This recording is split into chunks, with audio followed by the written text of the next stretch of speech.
Assalamualaikum warahmatullahi wabarakatuh. Sahabat holistik, apa kabar kalian semuanya? Semoga dalam keadaan sehat walafiat. Nah, yang sedang diuji oleh Allah, semoga Allah sembuhkan. Kita belakangan ini menyaksikan ada satu peristiwa besar, di mana peristiwa itu terjadi di Los Angeles, di mana peristiwa ini berkaitan dengan kobaran api yang semakin membesar, dan itu berkaitan dengan peristiwa yang cukup membuat dunia tertuju pada peristiwa ini.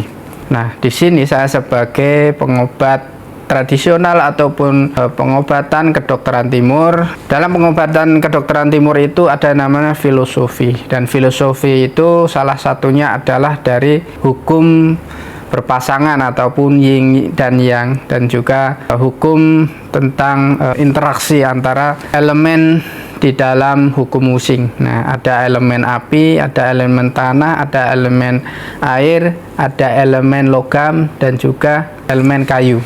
Dimana ketika badan kita terjadi satu patogenesis ataupun sesuatu yang menimpa kita ataupun ketidakharmonisan, itu ada yang namanya patogen ataupun penyakit yang menyebabkan diri kita penyakit. Salah satunya adalah dari cuaca, dari faktor internal, emosi, dan juga dari makanan ataupun pola hidup yang tidak sehat.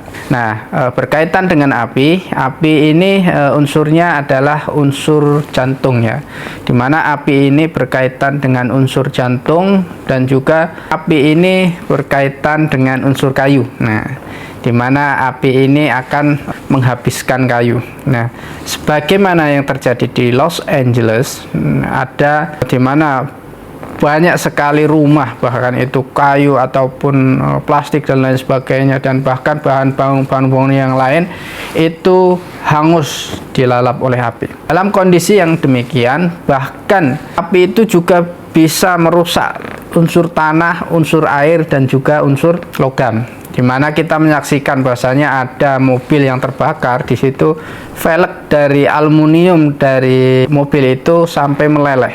Nah, dengan kondisi api yang membara dengan disertai angin, ataupun itu dalam kesehatan itu namanya berarti serangan angin ya, serangan angin dingin yang kering.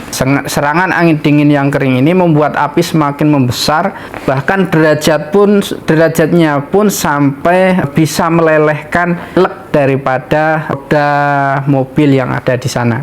Nah, ini berarti kan unsur apinya sangat mendominasi, dimana unsur api jika mendominasi, dia dengan cuaca yang mendukung, yang dingin kering, dan juga disertai dengan angin, maka dia akan semakin besar. Ditambah dia ada unsur kayu di situ, ada unsur kayu dan unsur yang sifatnya dia menambah api semakin besar. Nah, di situ terjadi juga di dalam kondisi tubuh kita, manakala kita terjadi satu patogen, di mana patogen itu berkaitan dengan hawa panas ataupun api, di mana panas ini kan berkaitan dengan jantung, maka biasanya jantung itu diserang oleh hawa yang namanya panas. Nah, biasanya hingga jantung itu terjadi satu ketidakharmonisan. Jantung juga berkaitan dengan apa? Emosional yang berkaitan dengan rasa gembira, seperti itu. Apabila Anda terlalu gembira sekali itu, maka dia akan merusak ci jantung. Di situ ketidakharmonisan. Bahkan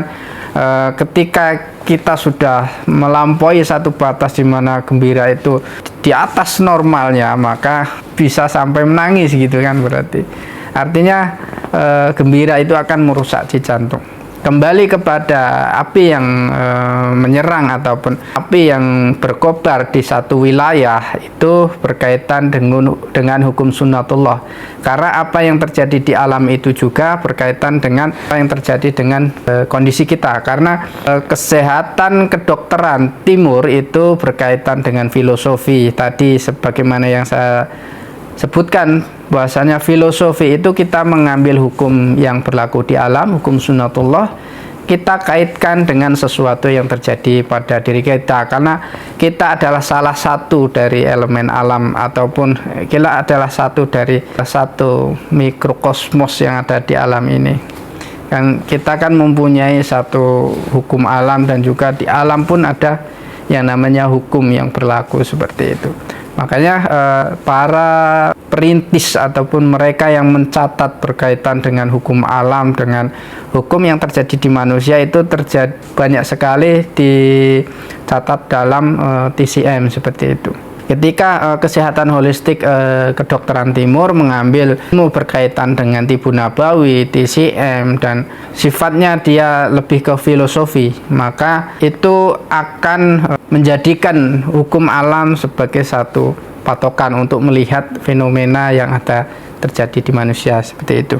Nah, ketika ketidakharmonisan itu terjadi, maka apa yang berlaku dan apa yang harus kita lakukan? Maka ketika kebakaran itu terjadi, maka pemerintah di USA mengerahkan berbagai macam cara untuk memadamkan dengan api dan juga racun api ya, itu serbu, ada yang berupa cairan, ada yang berupa serbu untuk mematikan unsur api ini.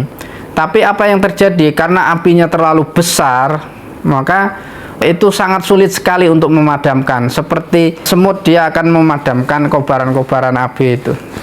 Seperti pokoknya yang dilakukan mereka itu seperti sia-sia. Tercatat di situ bahasanya hanya 11% saja yang bisa mereka kendalikan. Selebihnya api itu menambah semakin besar dan semakin besar. Nah, pelajaran apa yang kita dapatkan dari situ? Bahasanya ketika kita ada satu penyakit ataupun terjadi satu patogenesis, di mana ketika kita panas maka kita berusaha untuk mendinginkan. Mendinginkan apa? Kalau tubuh kita berusaha mendinginkan dengan herbal yang sifatnya dingin. Dan yang kedua, kita bisa melakukan terapi yang mengeluarkan panas, bisa dengan bekam, bisa dengan berbagai macam cara, artinya untuk mengeluarkan panas yang berlebih.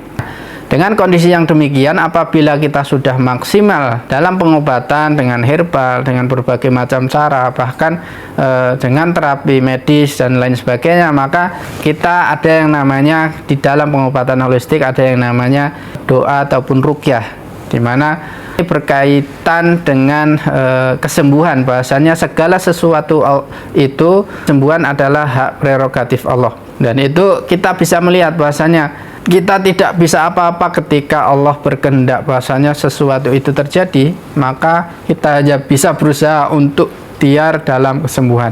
Begitu juga dengan yang terjadi di California, di mana terjadi fenomena yang sangat besar. Seharusnya mereka bisa belajar dari kejadian di mana Turki dulu pernah terjadi kebakaran dilanda api. Nah, karena Turki itu mayoritas ada yang Muslim, maka sebagian besar Muslim, maka otomatis langsung mengoreksi diri bahasanya kita itu sebenarnya tidak ada apa-apanya. Ketika Allah sudah menguji satu kaum di satu tempat, maka seharusnya kaum itu yang di situ berpikir bahasanya di situ ada Tuhan, di situ ada Allah yang sebagai pengendali. Kalau di LA itu terjadi kobaran api, berarti kan pengendali api, pengendali angin, pengendali air itu bukan avatar tapi Allah, ataupun di situ ada Tuhan. Makanya mereka harus belajar dari Turki. Ketika terjadi kobaran api, seharusnya mereka bertaubat,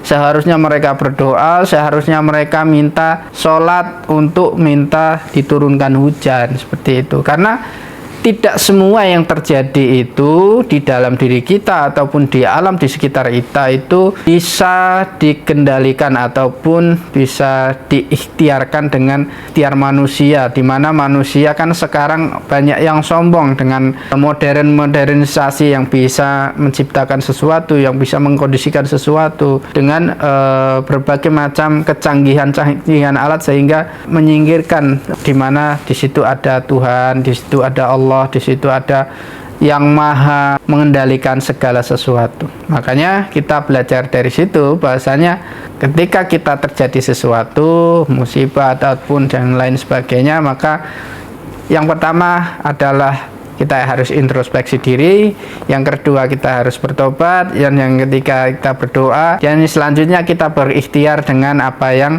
menjadi hukum sunatullah yang berlaku. Seumpamanya kita dilanda api, maka kita berusaha untuk mematikannya dengan unsur-unsur yang berlawanan dengan api itu, untuk mematikannya, untuk mengecilkannya di situ dan lain sebagainya. Ketika kita dalam kondisi sakit, maka kita ada usaha untuk dalam hukum sunnatullah juga kan, kita disunahkan untuk beristighfar, kita disunahkan untuk bertaubat, dan juga kita disunahkan untuk sedekah. Maka juga menjemput kesembuhan itu sendiri. Semoga ini bermanfaat dan kita bisa mengambil pelajarannya, bahwasanya ketika kita terjadi sesuatu, kita bisa melihat dari berbagai macam segi, dari segi rohani, dari segi hukum alam, dan juga dari berbagai macam segi yang itu semuanya ada hubungannya, dan di situ ada jalan keluarnya. Kadang Allah ingin agar kita itu lebih dekat padanya. Kadang ketika kita terjadi satu permasalahan, Allah ingin agar kita itu mendekat, agar kita itu menghinakan diri untuk kita menjadikan bahwasanya Allah itu Allah Maha Besar, Allahu Akbar. Demikian, terima kasih dari saya. Wassalamualaikum warahmatullahi wabarakatuh.